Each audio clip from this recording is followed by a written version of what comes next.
Lord, hallelujah, hallelujah.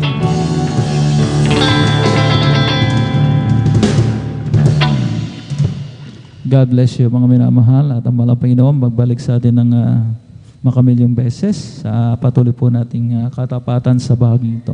At this point in time, tayo po ay darako na sa pinakamahalagang bahagi ng ating pong pananambahan, ang pagdadala ng mensahe ng kaligtasan. Kung kaya tayo na po ay tumayo na bilang pagbibigay galang sa salita ng malang Panginoon, narito po ating pong pinagpalang mga aral, ating beloved elder, beloved brother Romy Benitez. Pumalakpak po tayo sa ating pinakamamahal Panginoon.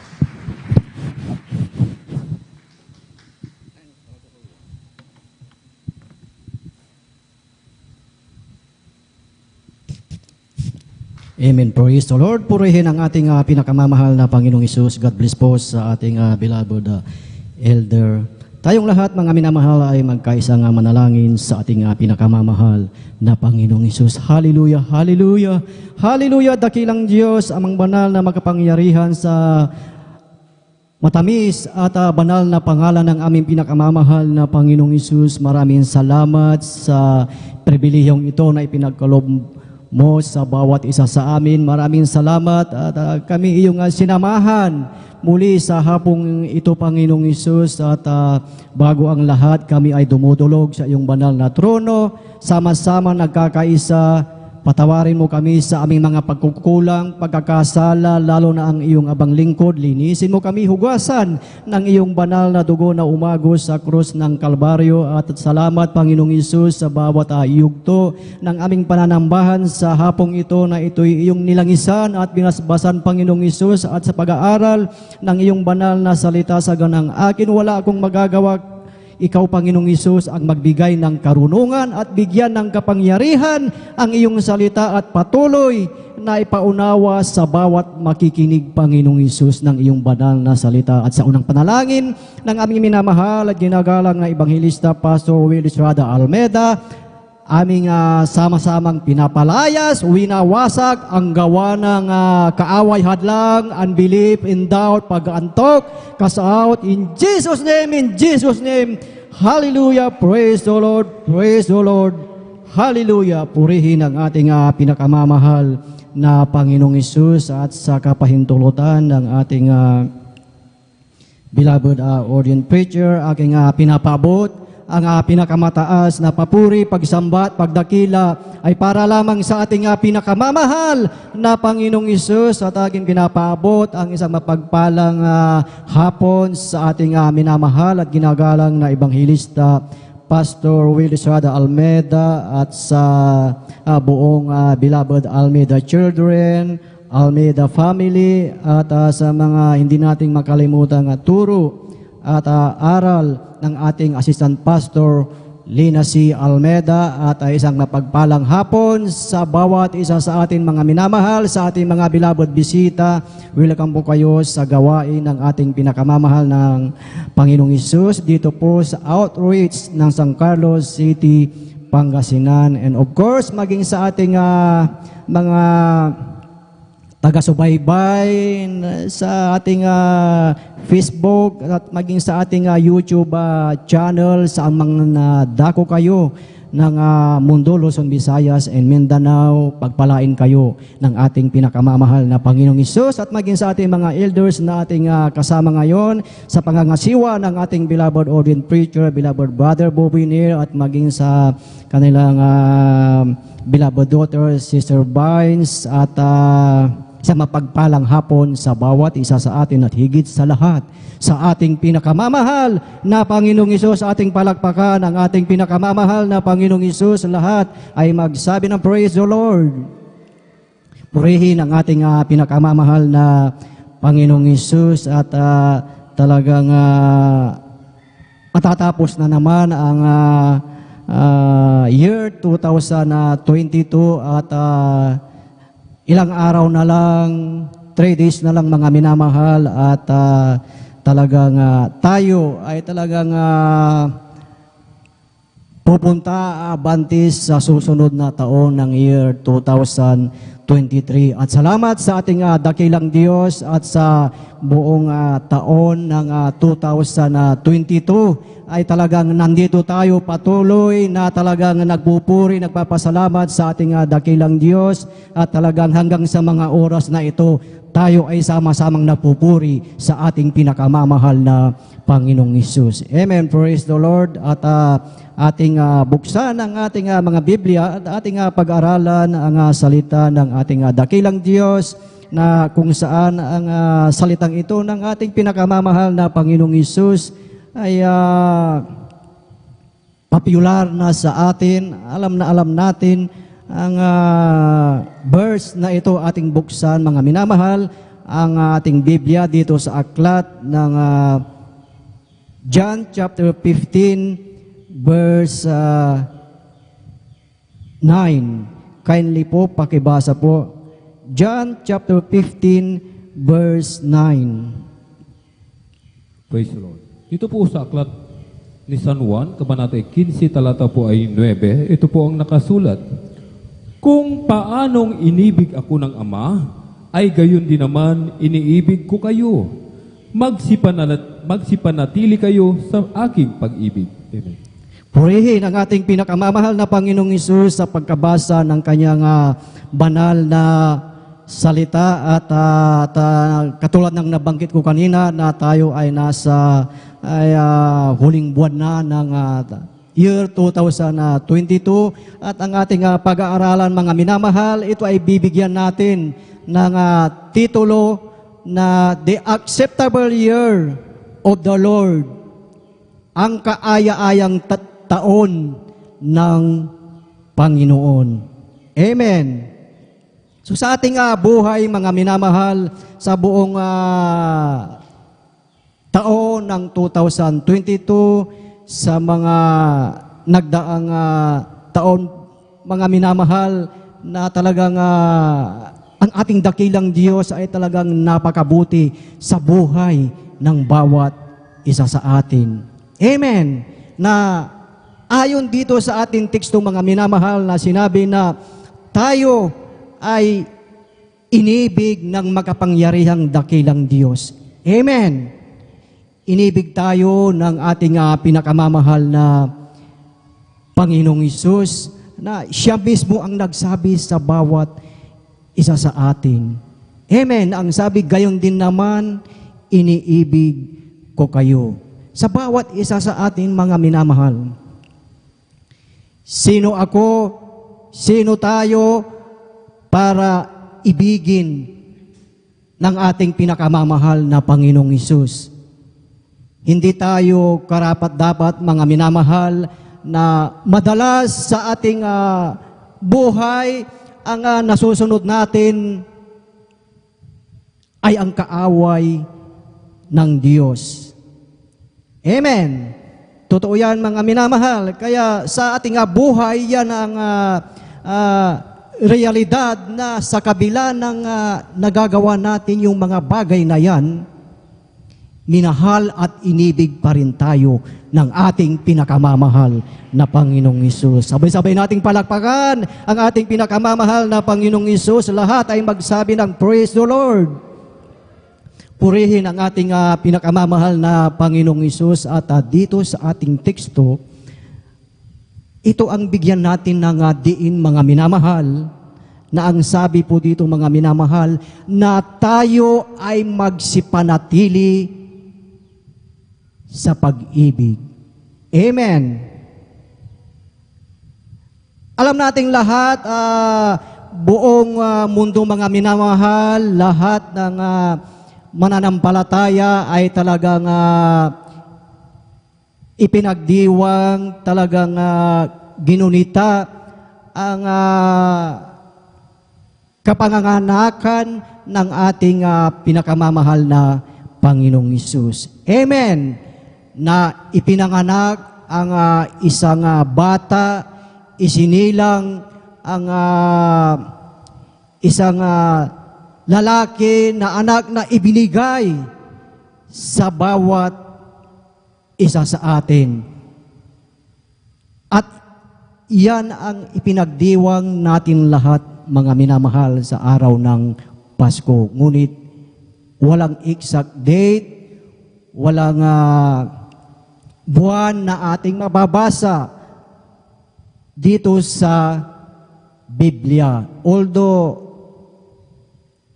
ito ay ipinagdiwang sa araw sa buwan ng December dahil ito ay buwan ng taglamig. Amen. Tayo, ang bansang Pilipinas, tayo ay nasa tropical country. At ang ating pinakamamahal na Panginoong Hesus nung siya ay ipinanganak, ito ay talagang panahon ng taglamig. Ito ay winter. Kaya kung ating titignan, lahat ng tao, mananampalataya man o hindi, talagang ay pinag-iriwang ang kapanganakan ng ating pinakamamahal na Panginoong Hesus, na lahat talagang sumasabay sa takbo ng panahon, sa agos ng panahon. Ngunit ang ilan talagang hindi naunawaan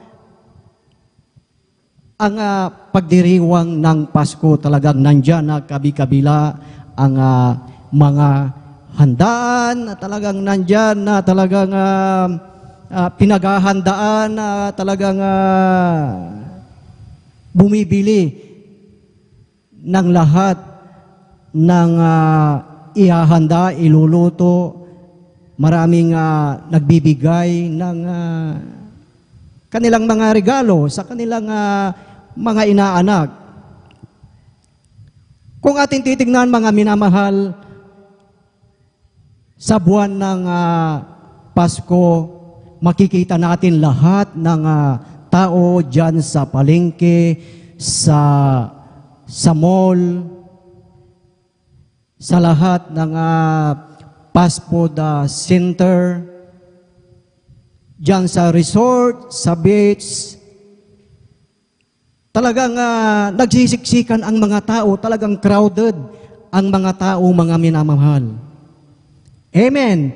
Talagang ang mga tao talagang abala sa lahat ng bagay at maging sa ating tiyan, mga minamahal. Amen. Ayan, mga minamahal, maging sa ating tiyan, nandyan at talagang crowded at nagsisiksikan din ang mga pagkain sa ating tiyan. Lahat ay magsabi ng Amen. Amen. Purihin ang ating dakilang Diyos. Ngunit ang tanong, mga minamahal, atin munang palakpakan ang ating pinakamamahal na Panginoong Hesus. Kung ang mga ibang lugar ay nagsisiksikan ang mga tao, sa ating tiyan nagsisiksikan ang mga inihanda na pagkain, dito kaya sa ating puso ay nandyan din kaya na nakasiksik ang pag-ibig sa ating pinakamamahal na Panginoong Hesus? Amen. Nandito ba sa ating puso ang pag-ibig natin sa ating pinakamamahal na Panginoong Hesus? Dahil sa ating buhay, kung nandito sa ating puso, mga minamahal, ang ating pinakamamahal na Panginoong Hesus, kung ang mga tao ay nagsisiksikan sa palengke, sa mall, maaaring dito rin sa templo ng ating dakilang Diyos, sa pastoral house, maaaring hindi na tayo magkasya, nagsisiksikan tayo. Amen. Dahil may pag-ibig tayo sa ating dakilang Diyos. Kaya mapalad ang bawat isa na nandito tayong lahat dahil tayo ay may pag-ibig sa ating pinakamamahal na Panginoong Hesus. Na dito, pag nandito tayo sa pastoral house, dito natin makikita, nandito ang ating pag-asa. Amen. Sa ating pagdalo, tuwing araw ng Wednesday, Friday, and Sunday, ay ating nadarama ang matamis at banal na presensya ng ating pinakamamahal na Panginoong Hesus. Amen. At dito din natin sinasabi ang ating mga pangangailangan sa ating dakilang Diyos. Dito kinatutugon ng ating pinakamamahal na Panginoong Hesus ang ating mga hinaing. Kung sa oras na ito mga minamahal, kung tayo ay may karamdaman, katutugunin yan, pagagalingin yan ng ating pinakamamahal na Panginoong Hesus. Amen! Dahil ang Diyos ang nangako sa bawat isa sa atin. Ang Diyos ang magbibigay, ang Diyos, ang ating pinakamamahal na Panginoong Hesus ang magbibigay, magdadala ng ating kagalingan. Amen. Kaya't sa buong 2022 mga minamahal, na marapat na tayo mga minamahal ay talagang kaaya-ayang magpasalamat sa taon na ibinigay ng ating dakilang Diyos sa ating buhay. Amen. Yan ang talagang ipagpasalamat natin mga minamahal dahil nandito tayo mga minamahal, nataglay natin ang kalakasan, kalusugan, na talagang nandito tayo talagang nakakalakad na talagang malakas na makadalo. Kung ating titignan, marami ang may mga karamdaman, hindi makalakad, nais nilang dumalo, ngunit hindi nila magawa dahil sila ay may karamdaman. Kaya sa bawat isa mapalad tayo dahil nandito tayo sa banal na gawain ng ating pinakamamahal na Panginoong Hesus. Amen. Ating ipagpasalamat mga minamahal dahil ipinanganak ang isang sanggol, ipinanganak ang isang bata mga minamahal na siyang magliligtas sa bawat isa sa atin. Amen. Kindly po pakibasa sa Isaiah chapter 9 verse 6. Isaiah chapter 9 verse 6. Aklat po ng Isaiah Kabanata 9, talata 6, ito po ang nakasulat. Sapagkat sa atin ay ipinanganak ang isang bata, sa atin ay ibinigay ang isang anak na lalaki, at ang pamamahala ay maaatang sa kanyang balikat, at ang kanyang pangalan ay tatawaging kamangha-mangha, tagapayo, makapangyarihang Diyos, walang hanggang Ama, Pangulo ng Kapayapaan. Amen. Amen. Praise the Lord. Ating palakpakan ang ating pinakamamahal na Panginoong Hesus. Lahat ay magsabi ng praise the Lord. Purihin ang ating pinakamamahal na Panginoong Hesus na tunay mga minamahal na talagang ipinanganak ang isang bata mga minamahal. Na ang sabi dito mga minamahal na ibinigay sa atin ang anak na lalaki. At ang pamamahala ay maaatang sa kanyang balikat. Na siya ay tatawaging Wonderful Counselor, Tagapayo, Mighty God, Everlasting Father, Prince of Peace. Amen. So yan ang ating dapat ipagpasalamat mga minamahal na ibinigay na ng ating dakilang Diyos ang kanyang mission mga minamahal. Ipinanganak ang bata na ang sabi na maatang sa kanya ang pamahalaan. So, ibig sabihin yun ang mission ng ating pinakamamahal na Panginoong Hesus sa ating buhay. Amen. Ngayon naman, ginawa na ng Diyos yun mga minamahal. Ano ang magiging response natin mga minamahal sa ating pinakamamahal na Panginoong Hesus? Nasa ating paggunita sa pagkapanganak ng ating pinakamamahal na Panginoong Hesus na ayon doon sa ating teksto mga minamahal na ang sabi na tayo ay kanyang inibig. At ang sabi tayo ay natili sa pag-ibig sa ating pinakamamahal na Panginoong Hesus. Amen. At ang alam natin na sa bawat isa sa atin na ating hindi lang Disyembre natin ipinagdiriwang ang kaarawan ng Pasko, kundi monthly o buwan-buwan nating ipinagdiriwang ang kapanganakan ng ating pinakamamahal na Panginoong Hesus. Buong taon, ating pasalamatan ang ating dakilang Diyos. Lang ang iyan ang mga minamahal, ang walang hanggang pag-ibig ng ating pinakamamahal na Panginoong Hesus. Everlasting ang pag-ibig ng dakilang Ama. Amen. Ang pag-ibig ng Diyos, ng ating pinakamamahal na Panginoong Hesus, mga minamahal, ay hindi lamang isang linggong pag-ibig. Amen. Hindi lamang isang buwan na pag-ibig, hindi lamang buwan ng January, February hanggang December, kundi ito ay buong taon.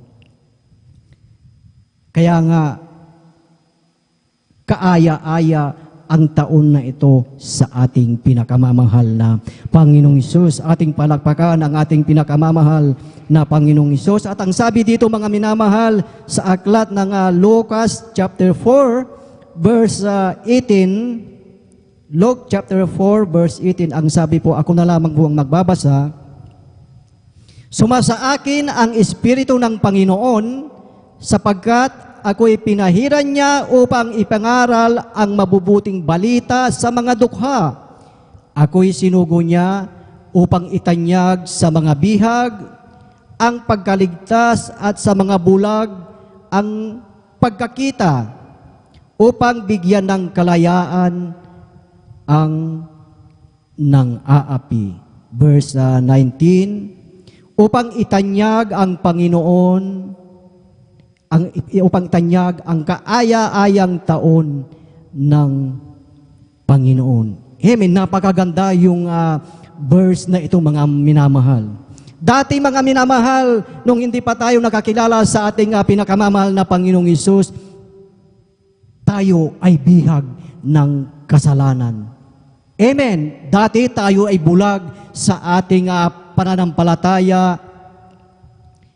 Ngunit dahil sa pag-ibig ng ating dakilang Diyos, ipinanganak ang isang bata, ibinigay sa atin, at tayo ay nakalaya doon sa pagkabihag. Amen. Na dati nabihag tayo ng kasalanan, bulag tayo sa pananampalataya, na talagang hindi natin sinasamba ang Diyos sa Espiritu at sa katotohanan. Ngunit dahil sa pag-ibig ng ating dakilang Diyos, talagang ibinigay ang kanyang bugtong na anak. Alam na atin kahit mga bata, alam mga John chapter 3, verse 16, na talagang ibinigay ng Diyos ang kanyang bugtong na anak upang ang sino mga sumampalataya ay hindi mapahamak, kundi magkaroon ng buhay na walang hanggan. Amen.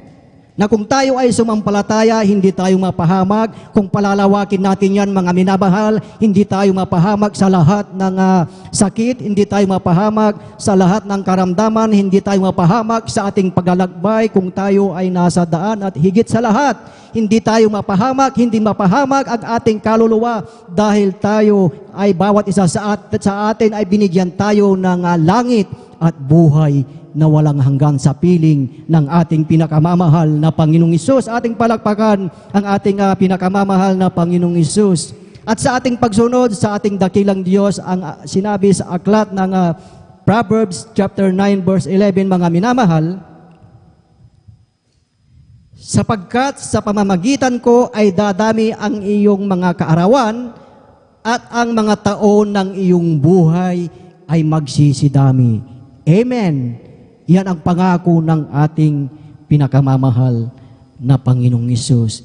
Kaya tayo, mga minamahal, ay talagang nagsisikap, sumusunod sa kalooban ng ating dakilang Diyos, dahil talagang tunay na nasumbungan natin ang buong katotohanan sa ministeryong ito ng Jesus. Miracle Crusade International Ministry sa pangunguna ng ating beloved parents in the Lord, ang ating evangelist Pastor Wildy E. Almeida. Amen. Kaya't ang sabi, tayo, anong sabi mga minamahal doon sa ating teksto, tayo ay magsipanatili. Upang sa susunod na taon, mga minamahal, nandyan na tayo ay talagang pagpapalain ng ating dakilang Diyos. Kaya't napakahalaga na tayo ay magsipanatili. Mahalaga na tuwing araw ng Miyerkules, Biyernes, Linggo, at maging sa Bible study ay lagi tayong nakadadalo. Amen. Dahil yan ang pag-ibig ng ating dakilang Diyos, maipakita natin ang ating pag-ibig, talagang wino-work out natin ang ating kaligtasan na may takot at panginginig. Amen. Ang sabi dito mga minamahal sa aklat ng Jeremiah chapter 31 verse 3, napakagandang verse ito mga minamahal. Jeremiah chapter 31 verse 3, the Lord hath appeared of all unto me, saying, Yea, I love thee with an everlasting love. Therefore, with loving kindness have I drawn thee. Ang Panginoon ay napakita ng una sa akin na nagsasabi, Oo, iniibig kita ng walang hanggang pag-ibig, kaya't ako'y lumapit sa iyo na may kagandahang loob. Amen.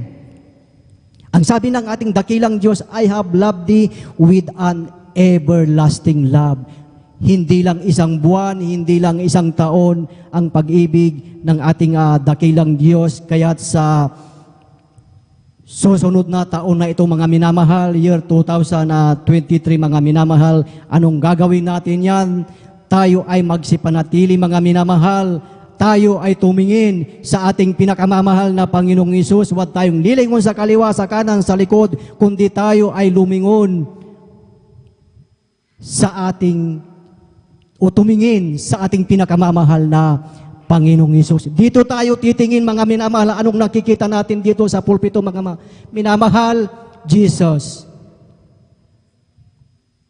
Kung hindi natin nakikita malabo, nandito sa likod mga minamahal, dito tayo tumingin, Jesus, upang tayo mga minamahal ay magsipanatili sa pag-ibig ng ating dakilang Diyos.